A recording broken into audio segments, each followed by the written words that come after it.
coach. Welcome to another BDO VidBits. That's a mouthful. Why did I choose that name? Well, it seemed appropriate at the time and I'll stick with it.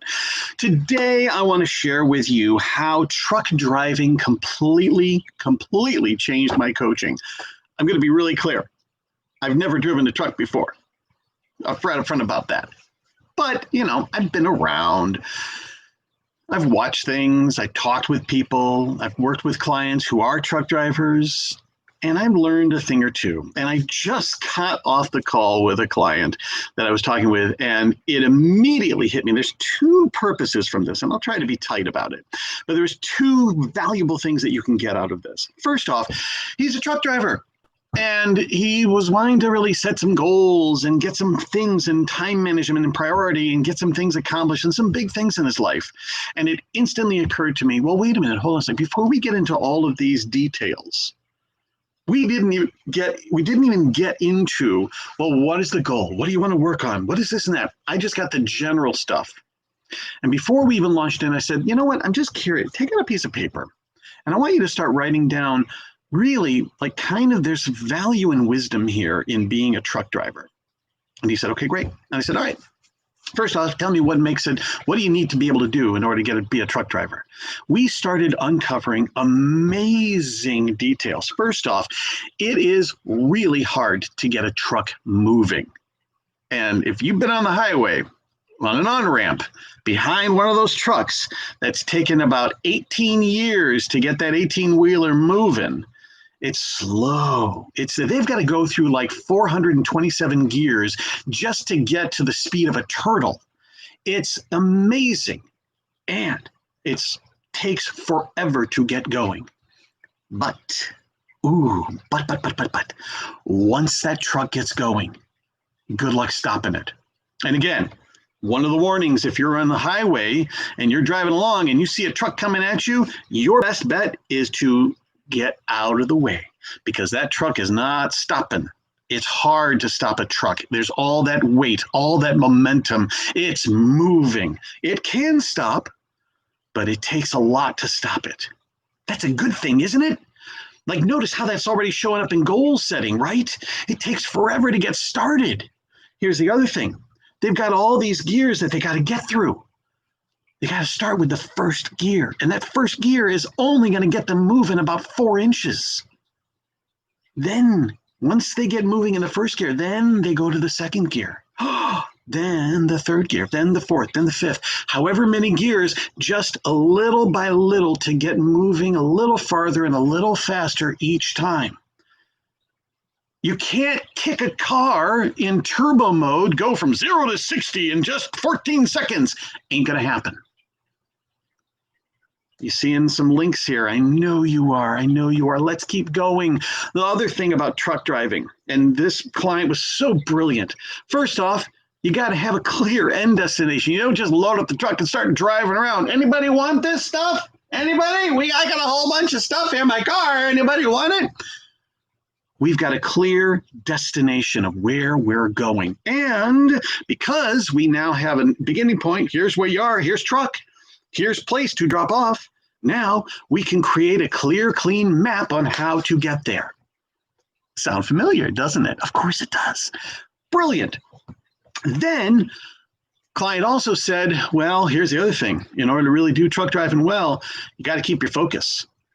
I said, tell me more. He says, oh, yeah, we've got these long stretches of wheat fields or cornfields or just empty desert plains. I mean, if you've ever been out in Texas, that's flat and it's big and it goes on for about 12 days of just nothing. And then you hit the Midwest and you have another 14 weeks of just wheat fields and cornfields and nothing. And you got to really find a way to keep your focus, keep yourself so you're not drifting, you're not heading off on other directions. And, oh my goodness, I'll give you $1 million if you find a truck driver that hasn't run into a storm, construction, bad weather, traffic blocking, whatever it is, a hole in the road, and now traffic has to be diverted. Our best map and our best plans always get blocked somehow. And the powerful, savvy truck driver knows how to circumnavigate, knows how to slow down and get around it, knows how to handle those blocks and those things that get in the way. And then he goes on to say, well, the other thing is, in order to really do truck driving powerfully, yeah, we've got long stretches where we're driving, but we make sure we build in time to take a break, to get a good night's sleep. Because you can't be on the road tired and wiped out. Oh my goodness, you've got a client here who's setting goals, who knows you got to set some time to kind of check back and decompress and let it go for a moment, and then come back refreshed. Oh, this was brilliant left and right. I'm sure there were other things that I can't remember right now. Here was the beautiful one. How do you keep yourself focused? I asked. How do you keep yourself on the road? Many truck drivers have somebody next to them, helping them keep engaged, taking turns sometimes, taking some of the load, keeping them alive and focused. A partner, a coach. Brilliant! So all of this stuff, take all of these things, great metaphors, but the real thing that I love about this is that all I did was tap into his own wisdom. He's a truck driver. Great. Let's unpack that. What does it take to be a great, wonderful, brilliant truck driver? And then I asked him, great.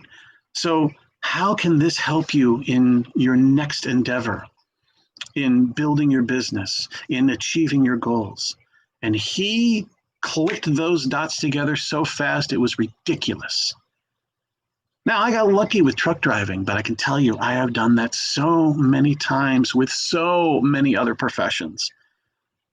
Take whatever job your client is in, whatever they're good at, whatever they do, and unpack their wisdom from that job, and then just see.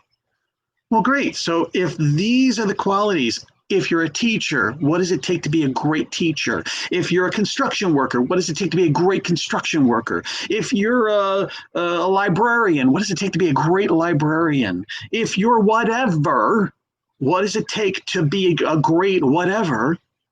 And then pluck out those qualities and put them in this new thing that your client is stepping into. I hope you're seeing this already mates whatever new thing they're trying to do, whatever goals, whatever new direction, whatever endeavor, whatever project, whatever career, whatever. This now makes their job and yours so much easier because they've already been doing it here. Now they just take it and they translate everything over to apply to this new thing. Oh, play around with it. Try it. Do it. For extra fun and bonus, play the game yourself. Yeah, play the game yourself. What's the job that you were doing before? Take a look at those qualities. Take a look at those characteristics. Take a look at all those fantastic things that you are excellent at. And just see which ones, maybe not all of them, but which ones get to help and support you as the brilliant, amazing coach that I know you are. Thank you so much for watching this. Come back for more, because there's more. And until then, keep checking out my website, bedo.org. Come to my calls, come to my other things, sign up for the higher level membership, because there's amazing videos alone that you're not getting access to. So check them out. And until then, next time, happy coaching.